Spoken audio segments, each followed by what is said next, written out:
Shiloh has been excavated for many years. There's no doubt that this is the Tel of Shiloh. This is the ancient Shiloh, no doubt. But there is a big question: where did the tabernacle stand? And for this there are different theories, and we want to explore those theories today.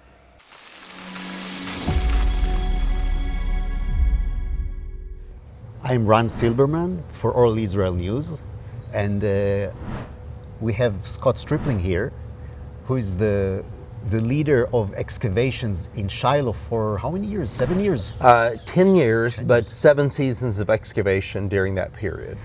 And Scott, I wanted to ask you today, what were the different opinions about where the tabernacle was?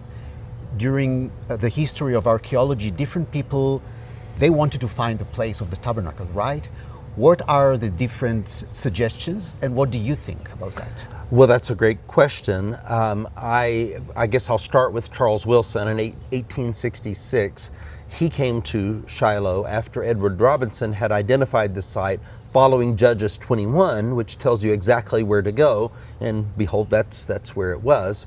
Charles Wilson then arrived there in 1866, and he found this large rectangular shaped flat area, which was really an ancient stone quarry, and it was east-west, and he said, wow, this is amazing. It's rectangular shaped, it's east-west. This may have been where the tabernacle was. And so he published that at that time.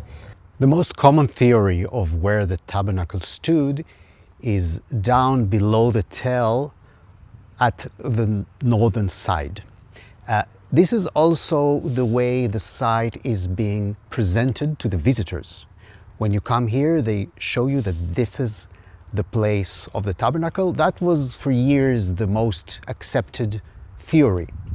And the reason is that it's a flat area, and it fits the size of the tabernacle, as it's written in Exodus, the measurements of the tabernacle. So it looks like the right location by many. But this is not the only opinion about where the tabernacle is standing.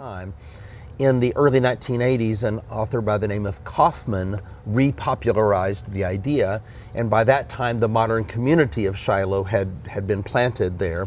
And so of course the folks living there sort of gravitated to that idea because it gave them a heritage and a connection to the site. There was no real archaeological evidence of that. There are cup marks in the bedmark, like indentations, that they theorized perhaps this is where the post of the tabernacle would have been. Of course, everywhere I've excavated in Israel and in Jordan, we have found cup marks in the bedrock or indentations, right. And that doesn't mean that the tabernacle was there. The history of views, I guess, really would begin in the 20th century with Hans Kehr, the Danish dig director, because the Danish came from 1922 to 1932. They did 4 seasons of excavation, actually the final season in 1963. But their leader, Hans Kehr, theorized that the tabernacle or the Mishkan would have been on the summit, the very top of Shiloh. Did not excavate there, but that was his idea. In the 1980s, Bar-Ilan University, led by Israel Finkelstein, came to Shiloh and excavated for 4 seasons.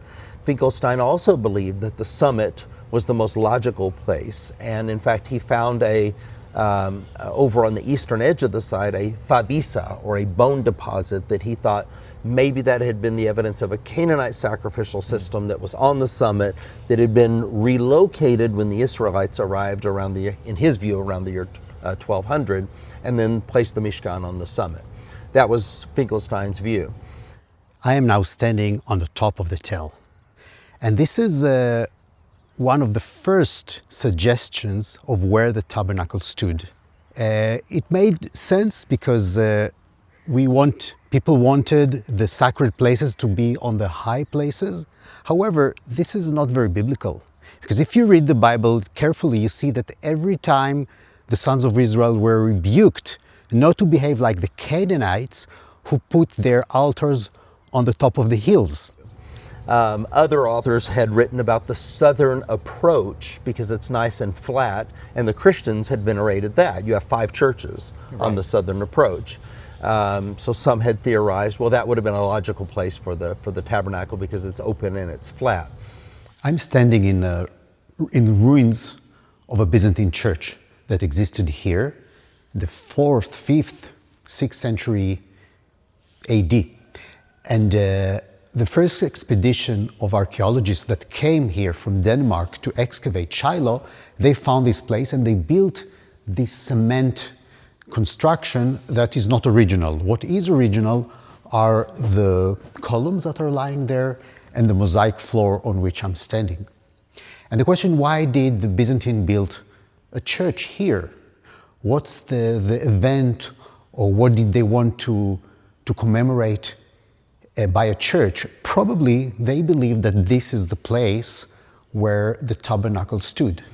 The problem with the southern and then the northern platform is that they're outside the city wall. They're unprotected. And so in my view, I always found that to be problematic. Would I, if I were Joshua, would I want the Mishkan to be unprotected and outside the fortification? My view was very similar to that of Kaufman and Finkelstein. I thought that the summit was the most logical place because of the favisa. But different from Finkelstein, because I believe that the Exodus and the entry into the land was around 1400, not around 1200, I thought this was not evidence of a Canaanite sacrificial system, but an Israelite sacrificial system. If it had been on the northern platform, as Kaufman and Wilson had theorized, they would have been carrying bones uphill and then downhill to deposit them. And knowing human nature, I just didn't think that that was logical. To my great surprise, in our first season of excavation, we uncovered Wall 10, which was an east-west wall, very large, 1.2 meters wide. And I thought, well, that's interesting. And then each season we began to find more walls that were perpendicular. Soon we were able to do the measurements of the building, and it aligned with the biblical measurements for the Mishkan. Within that now, we have found 5 pomegranates, either ceramic or faience, which is a motif of the tabernacle, which the priests wore on the hems of their garments. We have found murex shell. They used the dye from the murex shell to make the priestly garments, a demolished altar, storage rooms next to the building, and the favisa is due east of that. So I believe now that we have actually located what 1 Samuel 3 and the Zevayim and the Seder Olam refer to in the building of the tabernacle at Shiloh. This is the place where Scott Stripling, the current excavator and the one who excavates here for years, believes the tabernacle is standing. This is his new theory. Only recently he came to discover some evidence that showed this is the place. We are on the northern slope of the Tel that goes down to the valley on our left. And he believed that the tabernacle did not stand down, but rather on the slope. You can see those are people of his team, of Scott's team. They're doing some work. We are in the last day of the excavation here. And how is your theory being accepted by the archaeological arena? I have not published this yet because we're not finished with the building. And one of my members of my team is actually doing his PhD related to this building. But I have talked about it and I've mentioned it in articles, and I have to say it's been met with acceptance, open-mindedness, I would say. You know, let's see what this is. One leading Israeli archaeologist visited me last year at the site, and I didn't say anything about the Mishkan. I was just showing him the building and the dimensions, and he said, "I know what you're thinking. You're thinking this is the Mishkan." I said, "Well, I didn't say that." But as we kept talking, he said, "You know what? If it's not the Mishkan, then what is it?" Right. Because you can't have 2 buildings of the same dimensions at the same site at the same time. So, you know, over the next few years, we'll finish the excavation, we'll publish it, and I think it'll find wide acceptance. One of the important events that happened here in Shiloh is, of course, Hannah's story.